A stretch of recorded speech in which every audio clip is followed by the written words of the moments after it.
Assalamualaikum warahmatullahi wabarakatuh. Kami dari kelompok 6 akan mempresentasikan hasil dari diskusi kami, yaitu tentang demokrasi organisasi.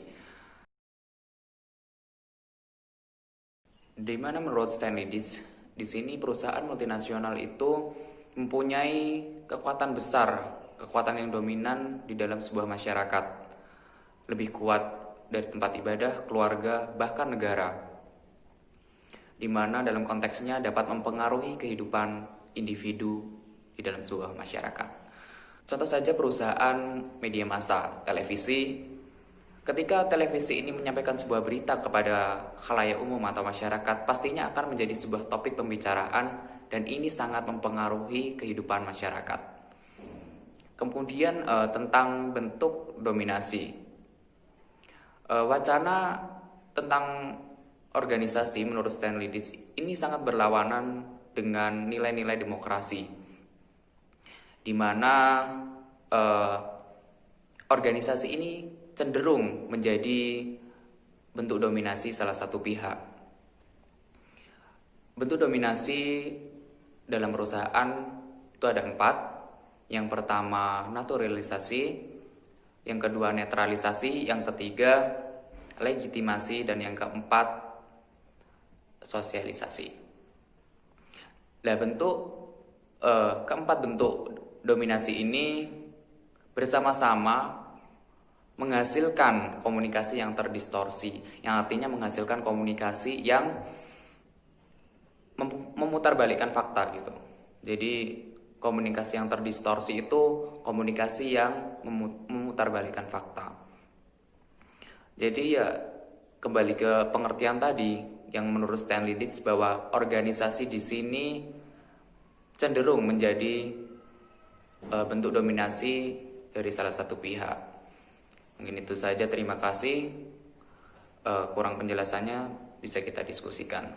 Assalamualaikum warahmatullahi wabarakatuh. Baik, di sini saya akan menjelaskan tentang pengambilan keputusan. Dalam pengambilan keputusan ada 2 cara. Yang pertama yaitu strategi dan persetujuan dapat menimbulkan penolakan karena menggunakan cara-cara yang tidak disetujui karyawan.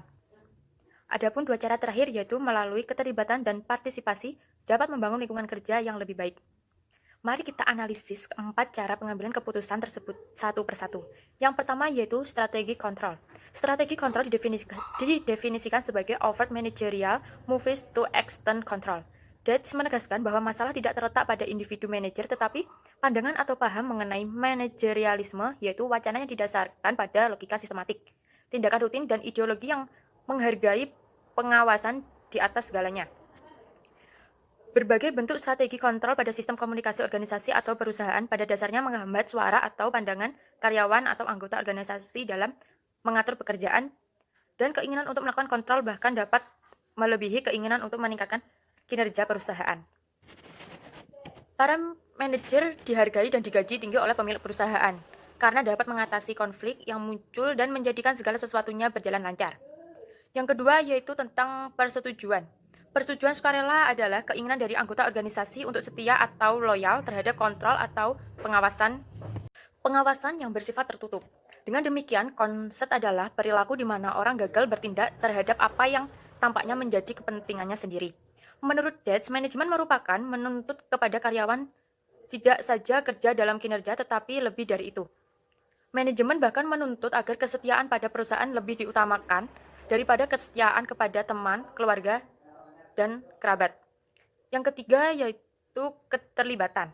Bentuk keterlibatan karyawan dalam pengambilan keputusan perusahaan dapat dimulai dengan adanya kotak suara yang digantung di dinding pada beberapa perusahaan. Undangan untuk menyampaikan pandangan dilakukan dalam suatu forum terbuka. Forum memberikan peluang bagi adanya keterlibatan berbagai pihak untuk mengemukakan gagasan secara bebas. Yang keempat yaitu partisipasi.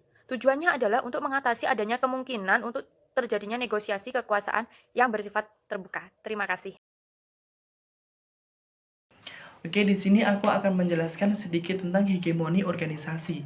Apa sih itu hegemoni organisasi itu? Hegemoni organisasi arus utama penelitian mengenai komunikasi organisasi.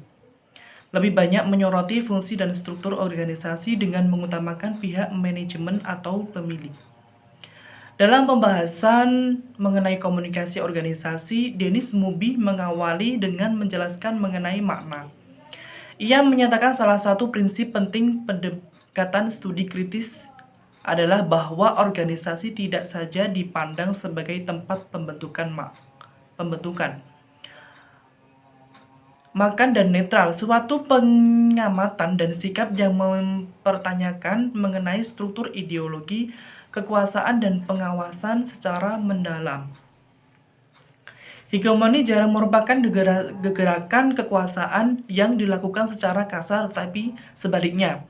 Hegemoni berlaku sebagai seperangkat aturan di mana para pihak berkepentingan memberikan kontribusi terhadap munculnya dominasi kekuasaan dibangunkan dalam organisasi karena adanya dominasi satu ideologi. Para sarjana komunikasi kritis lebih memberikan perhatian pada hegemoni dan perlawanan yang terjadi setiap hari dalam kehidupan organisasi pada umumnya. Misalnya, seorang manajer berkata kepada bawahannya, "Jika Anda harus mengerjakan terlalu banyak pekerjaan, Anda dapat bicara kepada saya. Nanti saya tunjukkan pekerjaan apa saja yang harus diprioritaskan." Demikian penjelasan saya tentang hegemoni organisasi. Apabila ada kurang lebihnya, mohon maaf sebesar-besarnya. Wallahu muwaffiq ila aqwamit thoriq. Wassalamualaikum warahmatullahi wabarakatuh.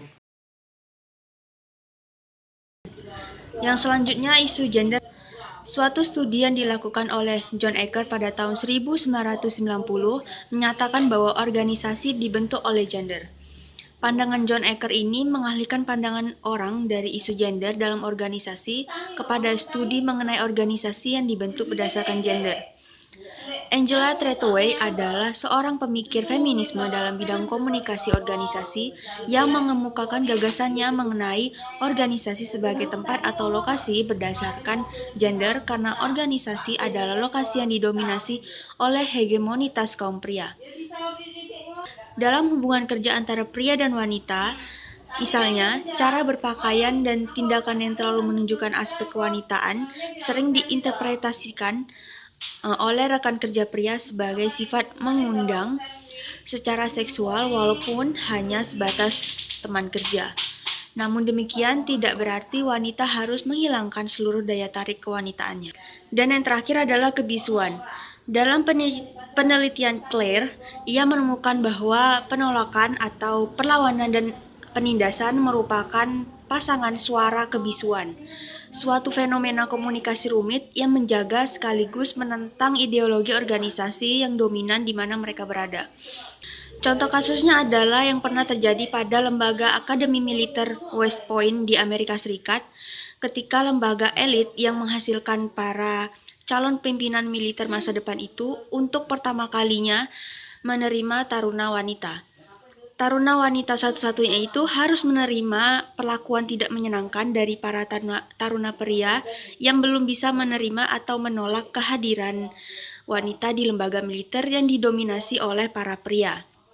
Dalam hal ini, kita bisa melihat bahwa penolakan merupakan bentuk kebisuan karena mereka tidak mengungkapkan secara tegas penolakan mereka terhadap kehadiran taruna wanita. Sedangkan penindasan merupakan suara karena mereka menunjukkannya melalui perilaku mereka.